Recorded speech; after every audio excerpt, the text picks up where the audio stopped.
Hoje eu vou estar falando com vocês um pouquinho sobre química, sobre uma introduçãozinha mesmo, alguns conceitos básicos assim e tudo isso aí. Então vamos lá.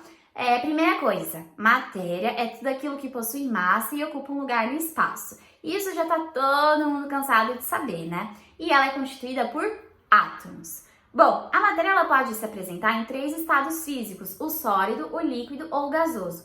No estado sólido, as moléculas estão todas organizadinhas, não tem muita movimentação entre elas e a forma e o volume são definidos. No líquido, as moléculas já estão se mexendo mais, a forma é variável e o volume é definido. E no gasoso, as moléculas estão se mexendo intensamente, rapidamente e a forma nem o volume estão definidos. Bom, nós temos os fenômenos que ocorrem na matéria, né? Que são classificados em físicos, químicos ou biológicos. Nos fenômenos físicos, eu não tenho alteração na estrutura da matéria, não tendo formação de novas substâncias. Então, por exemplo, se eu pegar um papel e rasgar ele rasgou, né? Quebrou em pedacinhos, não sei o quê. Mas eu tive uma alteração na estrutura da matéria? Teve a formação de novas substâncias? Não, não teve. Então, é um fenômeno físico.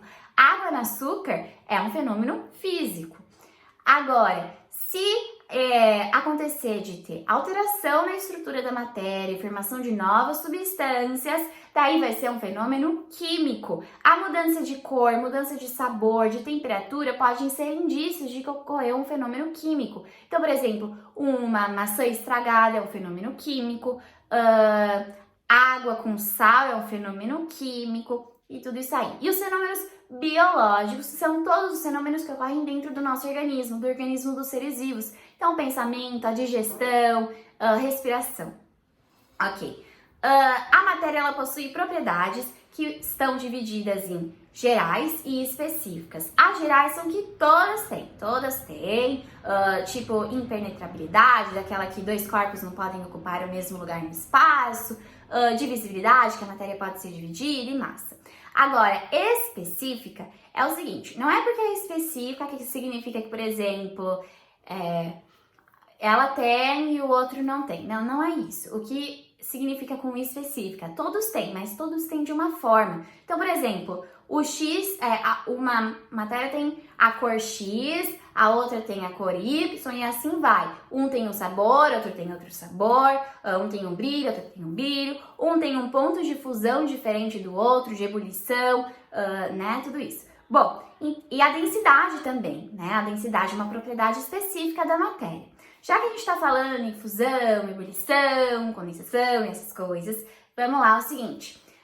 Fusão é a passagem do sólido para o líquido, certo?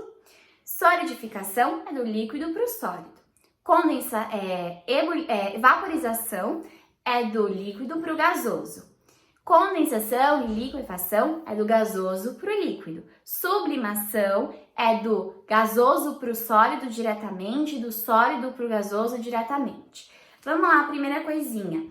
A condensação e a liquefação ambas são a passagem do gasoso para o líquido. Só que o que acontece? A condensação acontece com a redução de temperatura e a liquefação com o aumento de pressão, tá bom? Vaporização. Nós temos 3 tipos de vaporização. A evaporação, que é um processo lento e natural. Quando você pega, por exemplo, a roupa e estende num varal, vai estar acontecendo a evaporação, tá bom? A ebulição é um processo artificial e acontece de uma forma mais rápida. Então, a água aquecendo numa chaleira com a formação de bolhas, isso é ebulição. Ebulição. E nós temos a calefação, que é a passagem instantânea do líquido para o gasoso, ok? Então, vamos lá.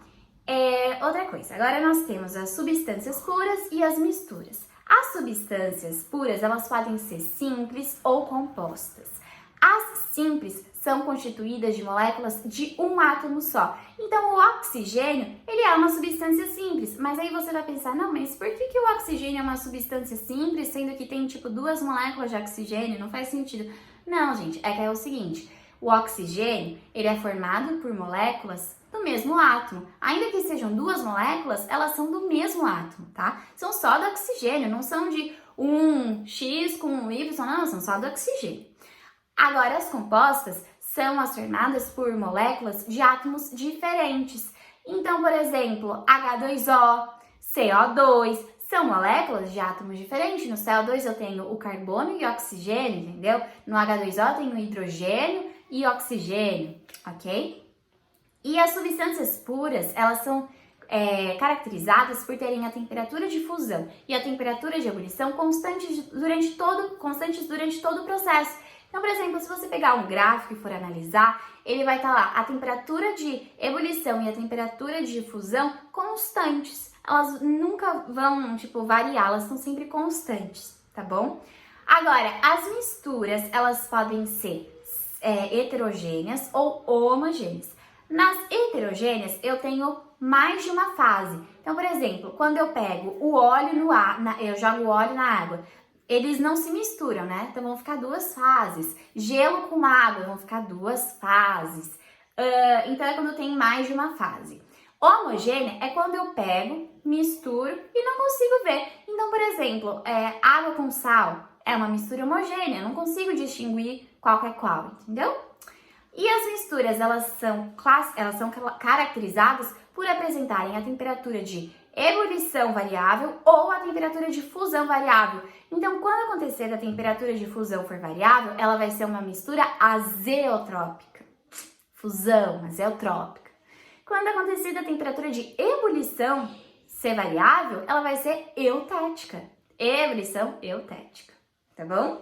Gente, espero ter ajudado, espero que estejam todos bem. Beijinhos e até a próxima!